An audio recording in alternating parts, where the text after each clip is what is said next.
So hello guys, welcome back to YouTube channel. तो देखो भैया, मैंने जेईई मेंस का एग्जाम दिया है और मैं वेट कर रहा हूँ यूपी टेक की काउंसलिंग का। तो भैया मैं यूपी टेक की काउंसलिंग का वेट तो कर रहा हूँ, कौन कौन से कॉलेजेस टारगेट करना चाहिए, जिसको हम एकेटीयू भी बोलते हैं। इसमें तो 750 प्लस कॉलेजेस हैं, तो हर कॉलेज में तो हम एडमिशन नहीं ले सकते भैया। तो आप कुछ ऐसा बता दीजिए कि कौन कौन से ऐसे 5 कॉलेजेस हैं जो टॉप में आता है और जहाँ पे हमें सीएससी जैसा ब्रांच मिल जाएगा। देखो इस वीडियो में मैं ऐसे ही कुछ 5 कॉलेज के बारे में डिस्कस करने वाला हूँ एकेटीयू के अंदर, जो हर साल टॉप में रहता है अपने प्लेसमेंट को लेके और कैंपस लाइफ को लेके।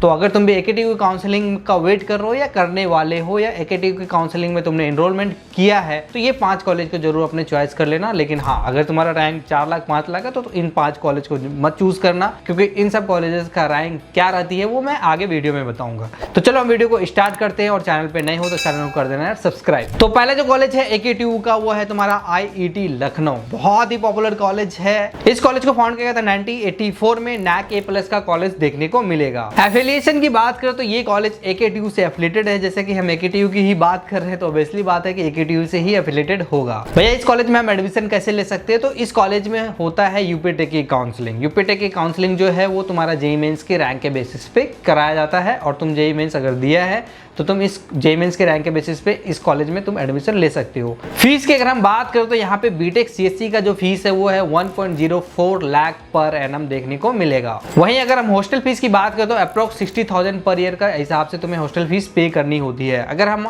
एवरेज प्लेसमेंट की बात करें तो 8 LPA का एवरेज प्लेसमेंट है। वहीं तुम्हारा हाईएस्ट प्लेसमेंट 54 LPA का लास्ट ईयर गया था। तो भैया हमारा इस कॉलेज में कैसे एडमिशन होगा? तो देखो, अगर तुम होम स्टेट से हो और तुम्हारा रैंक अंडर 50,000 है तो तुम इस कॉलेज में आईआईटी लखनऊ में सीएससी जैसे ब्रांच के लिए अप्लाई कर सकते हो। कहीं ना कहीं तुम्हें मिल जाएगा। दूसरे कॉलेज की बात करें तो वो है तुम्हारा KNIT सुल्तानपुर। बहुत ही पॉपुलर कॉलेज है। हर साल ये कॉलेज रिनॉन में रहता है स्टूडेंट के बीच में। अगर कोई गवर्नमेंट कॉलेज देखता है तो इन 2 कॉलेज को टारगेट करता ही करता है। इस कॉलेज को फाउंड किया गया था 1979 में। 100 एकड़ का ग्रीन कैंपस देखने को मिल जाता है। तो कैंपस लाइफ यहाँ पे जबरदस्त रहने वाली है। एडमिशन की बात करें तो वही तुम्हारा यूपी टेक की काउंसलिंग के थ्रू ले सकते हो। अगर हम इस कॉलेज की फीस की बात करें तो बीटेक की फीस जो है टोटल 3 से 4 लाख के बीच में रहता है। डिपेंड करता है कौन सा ब्रांच तुम ले रहे हो। एवरेज प्लेसमेंट इस कॉलेज का 8 LPA का एंड हाईएस्ट प्लेसमेंट 45 LPA का देखने को मिल जाता है। तो भैया हमारा इस कॉलेज में एडमिशन कैसे होगा? तो देखो, अगर तुम्हारा 60,000 के अंदर रैंक है और तुम होम स्टेट से हो, मतलब यूपी से ही हो, तो तुम इस कॉलेज में यूपी टेक की काउंसलिंग के थ्रू अपना चॉइस फिलिंग में इस कॉलेज को रख सकते हो। कहीं ना कहीं तुम्हें सीएससी जैसे ब्रांच या उसका कोई एलाइड ब्रांच भी मिल सकता है। नेक्स्ट कॉलेज की बात करें तो वो है तुम्हारा JSS नोएडा। नोएडा का वन ऑफ द बेस्ट और पॉपुलर कॉलेज रहता है अपने बीटेक सीएससी प्रोग्राम को लेके। इस कॉलेज को फाउंड किया गया था 1998 में। एकेटीयू से ये कॉलेज एफिलेटेड है। 28 एकड़ का ग्रीन कैंपस देखने को मिल जाता है, और ये कैंपस जो है वो नोएडा के बीचों बीच में कैंपस देखने को मिल जाता है, जहाँ पे आसपास तुम्हें बहुत सारी कंपनीज देखने को मिल जाती है, और कहीं ना कहीं इंटर्नशिप के लिए तुम्हें कहीं इधर उधर जाने की जरूरत नहीं है। प्लेसमेंट भी बहुत अच्छा खासा अपॉर्चुनिटी मिलेगा। एक्सपोजर तो भर भर के मिलने वाली है।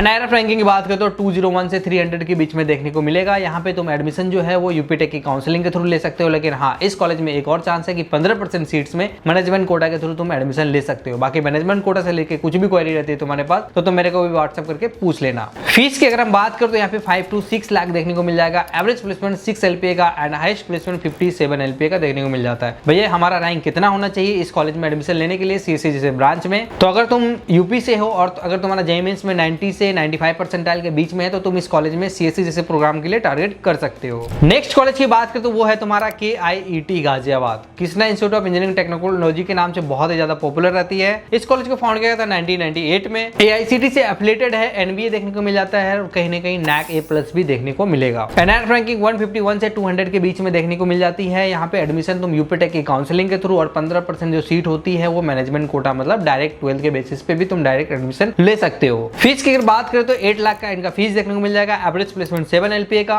हाईएस्ट प्लेसमेंट 60 LPA का देखने को मिल जाता है। भैया हमारा जेईई मेंस में कितना रैंक होना चाहिए कि इस कॉलेज में सीएससी जैसे ब्रांच मिल जाएगा यूपी टेक की काउंसलिंग के थ्रू? तो अगर तुम्हारा जेईई मेंस में 70,000 के अंदर रैंक है तो सीएससी जैसे ब्रांच के लिए तुम इस कॉलेज को चूज कर सकते हो। नेक्स्ट कॉलेज की बात करें तो वो है तुम्हारा BIET झांसी। इसे फाउंड किया गया था 1986 में। 240 एकड़ का ग्रीन कैंपस देखने को मिलेगा। NBA से एक कॉलेज एक्रेडिटेड है, और ये कॉलेज एकेटीयू से एफिलिएटेड देखने को मिल जाती है। एडमिशन की बात करें तो यहाँ पे ओनली यूपी टेक की काउंसलिंग के थ्रू तुम एडमिशन ले सकते हो। फीस बहुत ही कम है, 3 लाख के अप्रोक्स देखने को मिल जाती है। एवरेज प्लेसमेंट 6.5 to 5.5 LPA का और हाईएस्ट प्लेसमेंट 17 LPA का देखने को मिलेगा। अगर तुम BIT झांसी में एडमिशन लेना चाहते हो तो तुम्हारा JEE मेंस में रैंक जो होनी चाहिए वो 50,000 के अंदर होना चाहिए। अगर तुम होम स्टेट से हो तो ही इस कॉलेज को टारगेट कर सकते हो अपने JEE मेंस के काउंसलिंग के बिहाफ पे। तो ये था AKTU का टॉप 5 इंजीनियरिंग कॉलेज जिसे तुम्हें चूज करना चाहिए अगर तुम्हारा रैंक 50,000, 60,000 या 70,000 के अंदर है। तो इन 5 कॉलेज को तुम जरूर अपने चॉइस फिलिंग में